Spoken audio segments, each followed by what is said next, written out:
بسم اللہ الرحمن الرحیم۔ اللہ الرحمن الرحیم۔ تاریخ اسلام سبق نمبر 21۔ بنو امیہ اور بنو عباس کے سیاسی زوال کے اسباب و اثرات اور صلیبی جنگیں۔ اس لیکچر میں ہم ان کے اسباب جو ہیں وہ جانیں گے کہ زوال کیوں آئے ان پر، اور کچھ صلیبی جنگوں کے بارے میں، اگرچہ اس پر ہمارا ایک الگ سے درس ہے لیکن یہاں پر صلیبی جنگوں کے حوالے سے صرف تعارف کروا دیا جائے گا۔ عزیز طلباء، بنو امیہ کے زوال کی اگر بات کی جائے تو اموی حکومت جو ہے وہ 661 عیسوی میں امیر معاویہ کے اعلان خلافت سے شروع ہوتی ہے اور صرف 90 سال بعد یعنی کہ 750 میں جنگ ذاب میں عباسیوں کے ہاتھوں شکست کے نتیجے کے طور پر ختم ہو جاتی ہے۔ کبھی بھی کوئی چیز جو ہے وہ ایک دم سے نہیں گرتی، نہ ہی وہ ایک دم سے اس کا اختتام ہوتا ہے، بلکہ اس کے کچھ اسباب ہوتے ہیں، کچھ محرکات ہوتے ہیں، وہ دیکھیں گے ہم کہ وہ کون سے ہیں۔ تاہم اس حکومت کے زوال کے بعد اسباب و زوال ہی سے موجود تھے، یعنی کہ وہ کہتے ہیں جو اس کے زوال اسباب فیکٹس ہیں وہ سٹارٹ سے شروع ہو چکے ہوئے تھے، اور بعض اس وقت پیدا ہوئے کہ جب اموی اقتدار کا سورج جو ہے وہ نصف النہار پر تھا، گویا یہ درمیان میں تو پھر زیادہ عروج پر چلے گئے، لیکن اس کی ابتدا اگر دیکھی جائے تو وہ ابتدا شروع سے ہی تھی، بنیاد اس کی غلط تھی۔ آخری خلیفہ مروان ثانی کا اہل سست اور نااہل حکمران نہ تھا، لیکن بنو امیہ کے خلاف جو جذبات اور محرکات پیدا ہو چکے تھے اس کو روکنا اس کے بس میں نہ تھا۔ گویا یہ اسباب جو تھے وہ پے در پے چلتے آ رہے تھے، نسل در نسل چلتے آ رہے تھے، اور آخر وہ وقت آ چکا تھا کہ لوگ اب بنو امیہ سے تھک چکے تھے اور ان سے آزادی چاہتے تھے۔ اگرچہ آخری خلیفہ جو تھا ان کا وہ بڑا اچھا تھا، لیکن جو حالات پیدا ہو چکے تھے وہ اس کے قابو میں نہ تھے۔ کسی بھی چیز میں جب شخصی یا مورسی کوئی چیز آ جاتی ہے تو وہ چیز کامیاب نہیں ہوتی۔ ہمارے ہاں دین میں بھی کچھ لوگ ایسے معاملات اختیار کر دیتے ہیں، کسی شخصیت کو بہت زیادہ رتبہ دے جاتے ہیں اور کسی کو بالکل ہی چھوٹا کر دیتے ہیں، تو یہ بھی درست نہیں ہے۔ اسی طرح مورسی اگر آپ سیاست دیکھیں تو وہاں پہ بیٹا بیٹا بیٹا، پھر آگے باپ کا بیٹا بیٹا، بیٹے کا بیٹا بیٹے کا بیٹا، اس طرح یہ سلسلہ چلتا رہتا ہے، تو وہ کبھی بھی حکومت جو ہے وہ کامیاب نہیں تھی۔ اموی حکومت کا زوال کا اگر سب سے بڑا سبب دیکھا جائے تو بنیادی سبب یہی تھا کہ اسلامی نظام خلافت کی بجائے مورسی اور شخصی حکومت تھی، گویا جس کا اثر و رسوخ ہے یا باپ کا بیٹا ہوگا پھر بیٹے کا بیٹا ہوگا، یہ تسلسل جاری تھا، اور بیت المال خلیفہ کی ذاتی ملکی، جبکہ حضرت عمر کے دور میں دیکھیں یا حضرت عثمان کی، حضرت علی کی، حضرت امام حسن حسین کے دور میں، تو یہ بیت المال جو تھا ایکچولی بنایا ہی غرباء کے لیے گیا تھا، یہ لوگوں کی ضروریات کو پورا کرنے کے لیے بنایا گیا تھا، جس سے کچھ لوگوں سے خراج لیا جاتا تھا، ٹیکس لیا جاتا تھا، اور دوسرے لوگوں کو اس کا فائدہ دیا جاتا تھا، بجائے اس کے کہ اس کو عوام کی فلاح و بہبود پہ استعمال کیا جائے۔ اموی خلفاء نے اس کو اپنے ذاتی استعمال میں رکھا، ذاتی عیاش و عشرت میں انہوں نے اس کو استعمال کیا۔ اموی حکومت میں اور بھی بہت سی جو ہے وہ برائیاں پیدا ہو گئی تھیں، جس کی وجہ سے لوگ خفیہ اور اعلانیہ بغاوتیں کرتے رہتے تھے۔ ان بغاوتوں کی وجہ سے حکومت کا نظم و نسق میں ابتری اور کمزوری پیدا ہو جاتی ہے۔ یہ حقیقت بات ہے، جب بغاوت ہوتی ہے تو لوگوں کے دلوں میں اس حکومت کے لیے نفرت پیدا ہو جاتی ہے، اور اس میں فاطمی بھی تھے، عباسی بھی تھے، اور دوسرے اسماعیلی بھی تھے، یہ سارے موجود تھے، لیکن عباسیوں کا اس وقت جو ہے وہ زور زیادہ تھا۔ بنو امیہ میں اگر آپ اسلامی طرز کی حکومت کے بجائے مورسی بادشاہت کو دیکھیں تو وہ زیادہ آپ کو ملے گی، اور مسلمان چونکہ خلافت راشدہ کے نظام اور نبی کریم علیہ السلام کی طرز زندگی کو اپنے لیے نمونہ عمل سمجھتا ہے، اور یہ ہمیں حضرت ابوبکر صدیق، حضرت عمر، حضرت علی اور حضرت عثمان، حضرت امام حسن، یہ تمام خلفاء نے ہمیں بتا دیا، اور پھر نبی کریم علیہ السلام کا جو نظام کھڑا ہوا تھا بادشاہت کے خلاف، یعنی کہ خلافت کا، وہ سب سے کامیاب ترین نظام تھا، لیکن بنو امیہ نے اس کو اثر نوئی توڑ دیا، اور جب حضرت امیر معاویہ اقتدار پر آئے تھے تو انہوں نے باقاعدہ وہ جو مجلس شورا سی اس کو ویسے ہی ختم کر دیا۔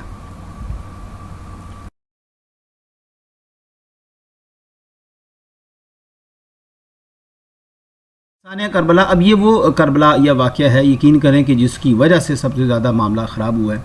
اور صرف یہ 3 نہیں، یزید کے دور میں 3 بڑے بڑے واقعہ، حرہ بھی ہوا ہے اور یہ بھی ہوا ہے۔ اسی طرح خلافت کی بادشاہت میں تبدیلی کی نوعیت کی بھرپور نوٹس لیتے ہوئے حضرت امام حسین رضی اللہ تعالیٰ عنہ نے کربلا کے میدان پر انہیں چیلنج کیا، یا آپ یوں کہہ لیں کہ انہوں نے دھوکے سے انہیں بلایا اور بلا کر وہاں پر مجبور کیا کہ آپ ہماری بیعت کریں۔ اچھا سوال یہ پیدا ہوتا ہے کہ ساری جو ہے وہاں پر لوگوں نے تو بیعت کر لی تھی، اگر امام حسن حسین نہ بھی کرتے تو کیا مسئلہ تھا؟ مسئلہ یہ تھا کہ حضرت امام حسین جو ہے وہ کوئی عام شخصیت نہیں تھے، وہ کوئی ایک جو جسے ہم کہتے ہیں جس میں دوسرے صحابہ تھے ویسے نہیں تھے. ایک تو یہ صحابی رسول بھی تھے اور اوپر سے نواسہ رسول بھی تھے، اور پھر حضرت علی کے جانشین بھی تھے. تو حضرت امام حسین کی بہت زیادہ امپورٹنس تھی. گویا اگر آپ ایک آواز لگاتے تو پورے کے پورے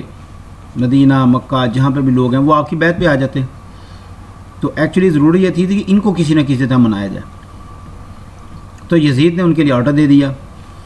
لیکن انہوں نے اس کو تسلیم نہیں کیا، کیونکہ آپ جانتے تھے کہ یہاں پر بادشاہت چل رہی ہے، مرسی سیاست چل رہی ہے، اور خلافت کا تو تصور ختم ہو چکا ہے. تو اب میرے لیے جہاد فرض ہو چکا ہے کہ جب نمازیں دیر سے پڑھی جائیں گی، روزوں کے انکار کیا جائے گا، یہ تمام لوگ اپنی عیش و عشرت کے لیے بیت المال کا استعمال کریں گے، تو یہ تمام چیزیں حضرت امام حسین کے لیے ناقابل برداشت تھیں.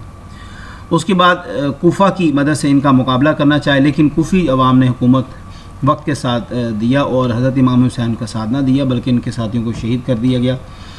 اور کوفیوں کے بارے میں بڑا مشہور مقولہ ہے، کوفی لا یوفی، کہ کوفی وفادار نہیں ہوتا. حضرت امام حسین کو بتایا بھی گیا تھا، لیکن پھر وہ جو خط و خطابت ہوئی تھی اس میں بڑا معاملہ حضرت امام حسین کو لگا کہ نہیں ایسا نہیں ہے، یہ بلکہ میرے ساتھ ہے. تو پھر جو ہے وہاں پر جا کے آدھے رستے میں انہوں نے اپنا موقف تبدیل کر لیا اور حکومت سے ڈر کے ان کے ساتھ مل گئے. اب اس شہادت نے جو ہے عموی حکومت کے ظالمانہ اور منافقانہ جو ارادے تھے ان کو بے نقاب کر دیا اور ان کی تباہی کا سبب بنے. گویا ایک ثانیہ کربلا سب سے بڑا اگر آپ سبب کہہ سکتے ہیں تو وہ بھی کہہ سکتے ہیں.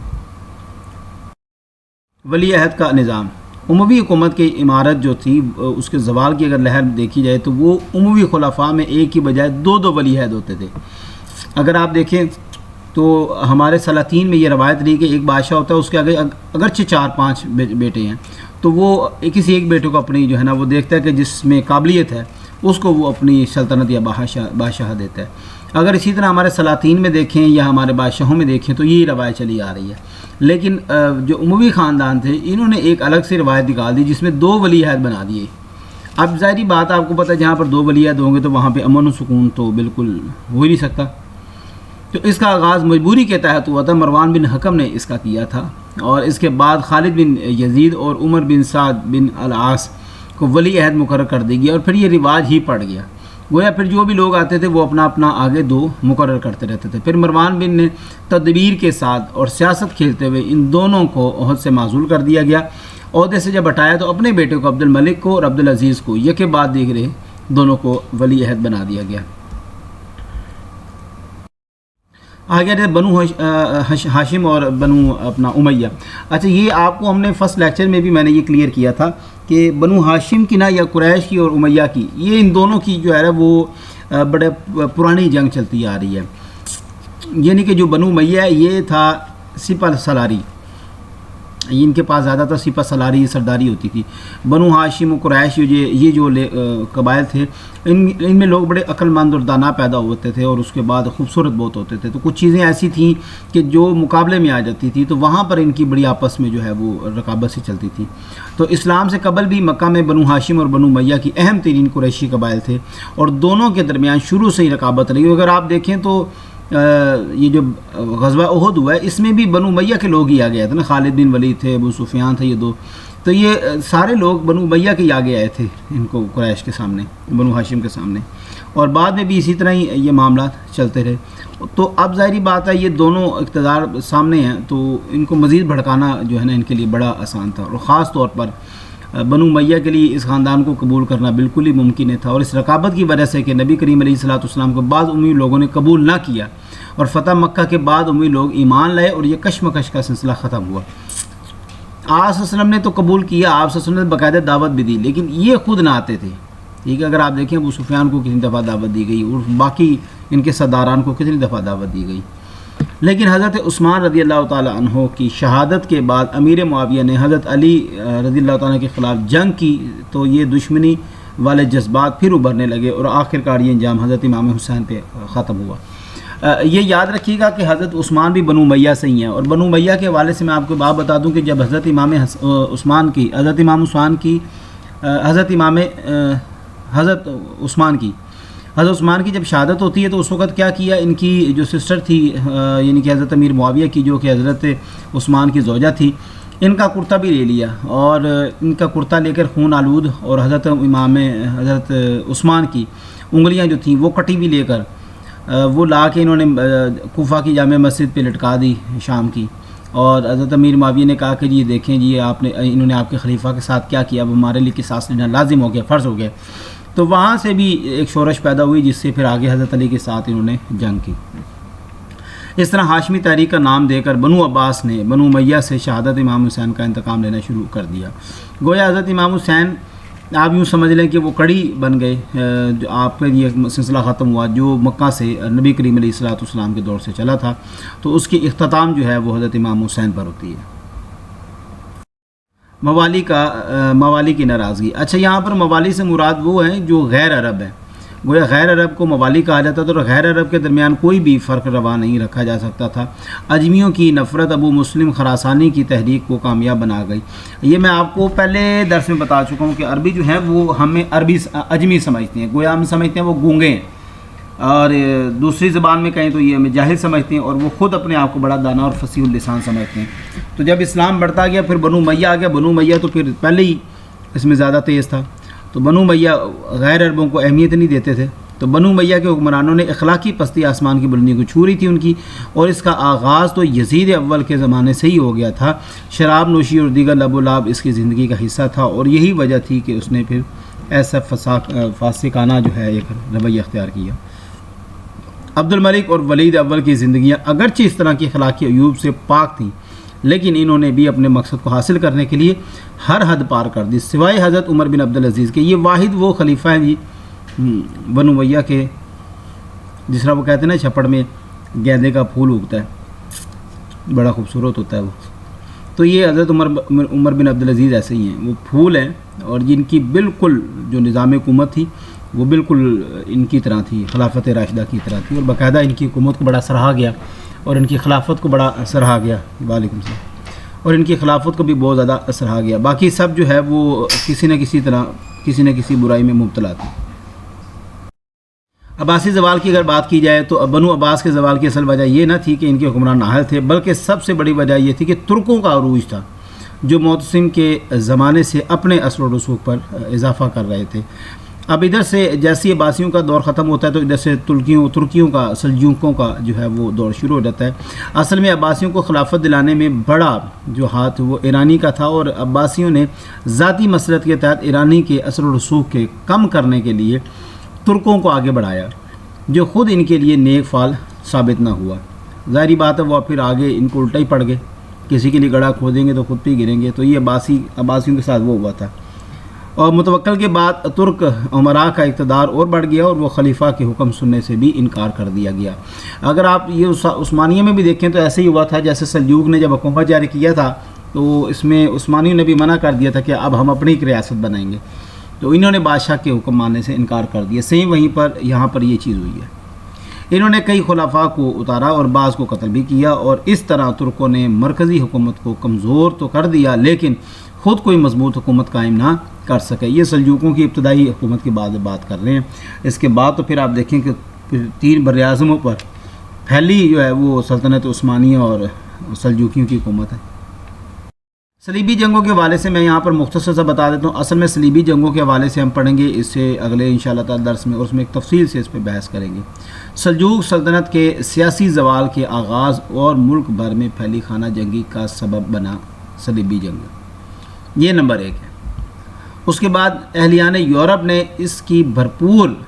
موقع جانا کہ بیت المقدس کو مسلمانوں سے واپس لے کر اپنے درین خواب کی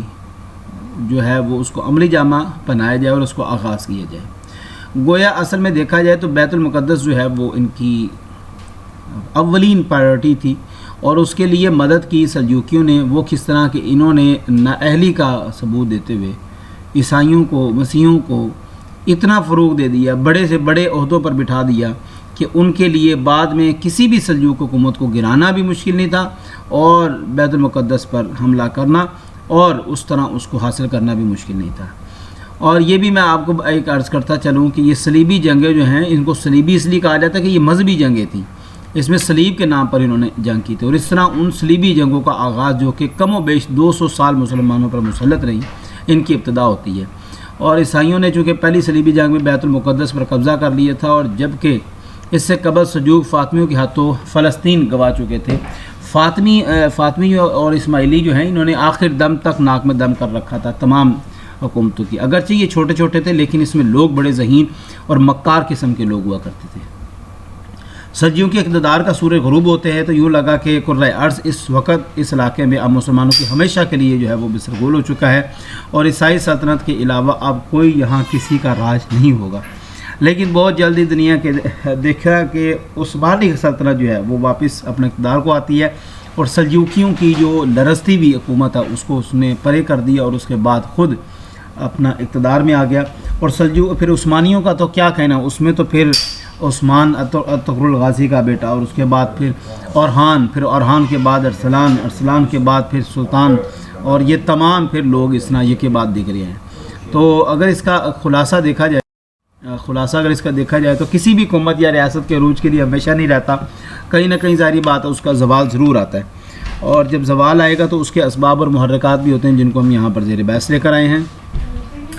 ہمیشہ رہنے والی ذات اللہ کی ہے جس کا نام حکومت تک قیامت تک اور ہمیشہ تک رہنے والا ہے۔ یہاں پر کسی بھی حکومت، وہ عثمانیہ ہو، وہ عباسی ہو، وہ اموی ہو، آپ دیکھ چکے ہیں تاریخی یورپ اگر آپ پڑھ کے دیکھیں تو بڑے سے بڑے لوگ آئے اور یہاں پر چلے گئے، کسی کا بھی مستقل یہاں پر راج نہیں رہا۔ ریاست یا حکومت ہمیشہ تب زوال پذیر ہوتی ہے جب اس میں انصاف اور عدل کا دروازہ بند کر دیا جائے۔ اگر آپ دیکھیں کوئی بھی حکومت اگر قائم ہوئی وہ عدل کے اوپر قائم ہوئی ہے، اور جو ٹوٹی بھی ہے تو وہ عدل کے اوپر ہی ٹوٹی ہے۔ گویا یہ اول تاخیر اگر آپ عدل نہیں قائم کرتے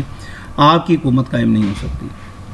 نائل حکمران تخت پر بیٹھ جائیں گے اور فیصلے میں اپنی نفسانی خواہشات کے مطابق کریں گے، اور یہ آج ہمارے پاکستان میں بھی آپ کئی اداروں میں ایسے دیکھ سکتے ہیں کہ جہاں پہ لوگ صرف اپنی ذات کے مفاد کے لیے فیصلے کرواتے ہیں، بصورت دیگر وہ اس طرح کے فیصلوں کو مانتے ہی نہیں، تسلیم ہی نہیں کرتے۔